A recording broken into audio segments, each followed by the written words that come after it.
People, when you look this video, please share, like, and put the notification bell on. Like, share, and put the notification on. This video that I bring out for you, it come out from Oyo State. That is something is getting happening in Oyo State. There were, I don't know, there's a big problem is happening in Oyo State. Trust me, guys. All this Oba or whatever they were trying to be doing there. Anyway, I will let you to look the video. Please share it, like it, and put the notification bell on and subscribe. God bless you all. Let's listen to the video.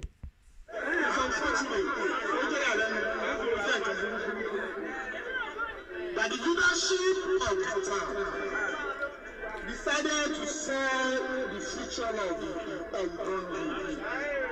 unborn generation. When the Igbeti said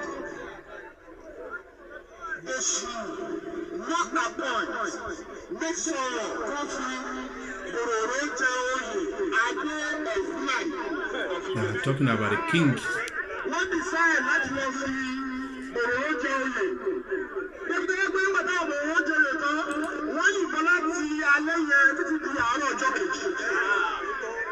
Tó bá jẹ́ pé ọmọ ọdún yìí ọmọ Yorùbá lórí ìbọn tó gbébọn lọ́wọ́ inú sẹ́lẹ̀ ọlọ́pàá ló máa wà báyìí.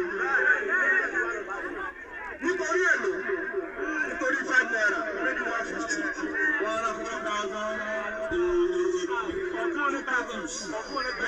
Ẹ̀jẹ̀ ká sọ pé torí màálù méjì ẹbí sáà láti fi bòrò ló jẹun.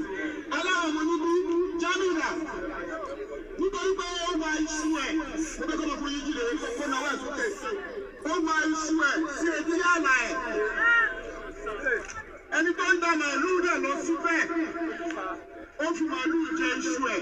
Ó challenge màálù rẹ̀ ọ̀rọ̀ ẹ̀ ṣá owó ẹ̀. Tíbí láàárẹ̀, ó wà ń bí tẹ́lẹ̀ òde. Ó yà sí kankan sí o. Ọjọ́ tó ń sábẹ́ sí. Àwọn oṣù kankan sí o. Ẹ lọ sí òkè kára. Níbi ìlà ilé ṣẹ́ríkì, ọmọ ilé ṣẹ́ríkì ni mí, ọmọ bàbá onídìí. They sold one man. Sọ Yorùbá láàyè ó gbọ́. All that do real estate. Wọ́n ní ọ̀rọ̀ àwọn olóyìnbó sọ pé wọ́n ti tún àṣà. Wọ́n ń sìn wọ́n pàdé ẹ̀ dáadáa ni. Ẹ wo gbogbo. Bí kábíyèsí wọn ṣe ń fi ìgboro lójú ènìyàn. Bí kábíyèsí ṣe ń fún ọ láyé nìyẹn. Àdìlọ́jọ́ wọn ti kọjú ìjà sí palace àti kábíyèsí àfọmọ ìlú.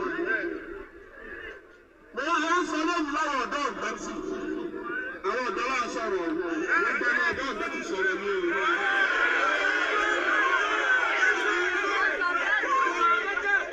Olùkọ́ni ọ̀làṣẹ ní leadership Ìgbẹ́tì kòrò. Post up between the palace, the traditional rulers and the community. The traditional rulers and the masses. It is what the community says that Igbeti will tell the palace. Àwọn community wọn sọ pé àwọn òfin oyè yẹn wọ́n sọ fún ààrẹ Igbeti àti àwọn ẹ̀mẹ̀wá rẹ̀ wípé kó lọ sọ fún wọn kí wọ́n má fi òróró jẹ oyè ẹgbẹ́ Fúlàní Ìgbẹ́tì. Wọ́n ní rárá àwọn bẹ́ẹ̀ fi jẹ́ ni. Wọ́n lè fi jẹ́. Wọ́n ní bá fẹ̀. Wọ́n lè fi jẹ́ wọ́n lè fi jẹ́. Àwọn afọ́fọ́ wọn sì ń pẹ́. Please subscribe when you look this video. Subscribe, share, like, and put the notification bell on. Yoruba, you need to wake up. If you don't wake up, you'll be a slave forever. Slave forever. People have been screaming on the internet. You people are not waking up. You are just laughing.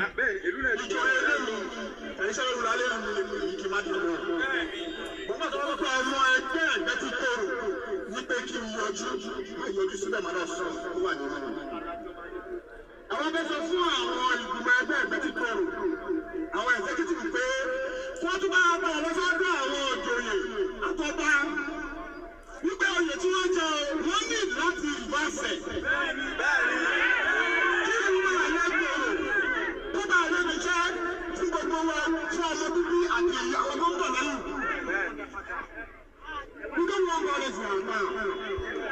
We apologize to the security agency that we put into a lot of stress. It's not violence, it's a peaceful rally. Yes. It's a peaceful one. Of course. Ẹ̀yọ́ máa bẹ́ tí o. Ẹ̀yọ́ máa bẹ́ tí o. ẹ má pariwo ìgbẹ́ta kẹ́ dìde kẹ́ jà ẹ̀yin lè tẹ̀ ń pariwo. When you look this video, please share it, like it, and put the notification bell on. Put the notification bell on. God bless you all. Bye bye.